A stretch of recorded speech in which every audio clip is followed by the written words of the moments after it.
Nëntori, muaj i festave dhe i pavarësisë, e gjen Vlorën dhe Muzeun Kombëtar në qendër të aktiviteteve kulturore. Sigurisht, Muzeu Kombëtar ka edhe në fokus një sër eventesh që synojnë dhe shtimin e vizitorëve përgjatë këtij muaji.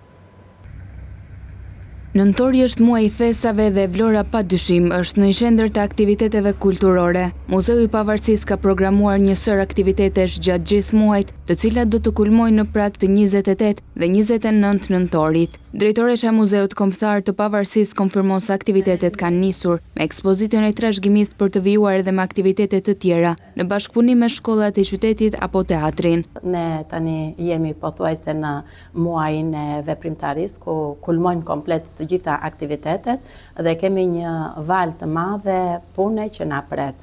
Është muaj nëntor, muaj i kuq si mund ta përcaktojmë, është muaj i aktiviteteve, është aktivitetet janë të larmishme, që nga ajo e fëmijëve janë gjithë përfshirëse. Kemi aktivitet që ne dhe që sot, në me thënë para 2 ditësh, kemi hapur ekspozitën e trashëgimisë familjare në muze dhe këtë thirrje e kemi bërë që para 1 muaji e kemi aplikuar dhe çdo qytetar të cilët kanë objekte apo dokumentacione të ndryshme me vlerë historike, kulturore të trashëgimisë son, që është burim për brezin e ri, i kanë marrë dhe i kanë sjellë këtu. Dhe ne kemi brenda 2 ditësh, do të thënë kemi 2 ditë që e kemi afirmuar këtë muze këtu që e kemi hapur. Gjithashtu kemi një aktivitet prapë të larmishëm me fëmijë, me piktor, fëmijët piktor, në bashkëpunim edhe me piktorin Roland Runaj, të cilët do të kemi një bashkëpunim ku fëmijët këtu do të hapen në gjithë pjesën e oborit me pikturat e tyre, me telajot dhe do të pikturojnë çfarë kanë ata dhe çfarë ndjejnë ata me imazhin dhe me dorën dhe kreativitetin e tyre. Gjithashtu kemi një aktivitet gjithë bashkëpunues me shkollat e qytetit, shkollat e mesme dhe shkollat nëntëvjeçare. Në kineman e qytetit do të prezantojmë që të njihemi me filmin Nëntori 2. Pra gjithmonë në kuadër të festave të nëntorit.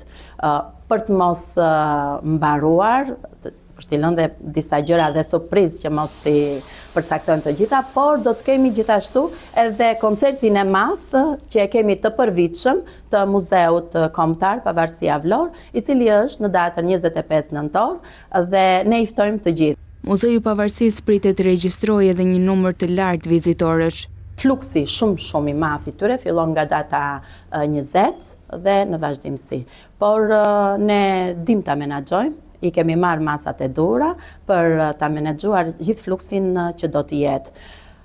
Sepse ne këtë kemi parë qartë edhe gjatë sezonit turistik, kur kishim flukse të mëdha turistësh dhe i kemi menaxhuar për bukuri me punonjësit tanë. Sipas statistikave, Muzeu i Pavarësisë ka patur rritje të konsiderueshme të vizitorëve krahasuar me një vit më parë, ndërsa në kuadër të festave të nëntorit, ambientet do të jenë në funksion të qytetarëve edhe përtej orarit zyrtar. Për të parë, domethënë, kjo ishte një statistikë edhe të përcaktuar nga tetori me tetorin, domethënë tetori 2024-s me tetorin e 2025-s, ka qenë gati, domethënë nuk ka qenë një ndryshim shumë i madh. 2024 ka qenë 1965 numri vizitorëve, ndërsa tetori 2025-s ka qenë me 2048. Pra ka një ndryshim 4.23%. Por dua të referohem edhe janar-tetor i 2024-s, ka qenë fluksi vizitorëve 8.023, ndërsa për 2025-ën që unë kam qenë vetë drejtuese, numri ka qenë 15.965. Pra ka një ndryshim shumë të madh, gati 50%. Ne deri në 31 tetor kemi pasur orarin e zgjatur të pjesës të mbajtjes hapur të muzeut. Ndërsa nga 1 nëntori dhe tashti muzeu funksionon i hapur 9 me 5 në mbasdite, nga e marta në të shtunë. Ditën e diel ai është 10 me 2 dhe ditën e hënë është pushim. Po pa tjetër, sepse ne jemi gjithmonë koherent dhe koshjente edhe me ditët që janë të festave, edhe do t'i mbajmë dhe sipas flukseve të tyre. Dhe zgjatja e orarit pa dyshim që do t'jetë përsëri. Pra gjithmonë do t'jemi në dispozicion të turistëve. Muzeu i Pavarësisë mbetet një nga më të vizituarit e sidomos për gjatë muajit nëntor. Dhe ishte gjithçka e përgatitur për korrespondent, unë ju falenderoj për vëmendjen tuaj dhe bashkë do takohemi sërish javën e ardhshme me të tjera histori.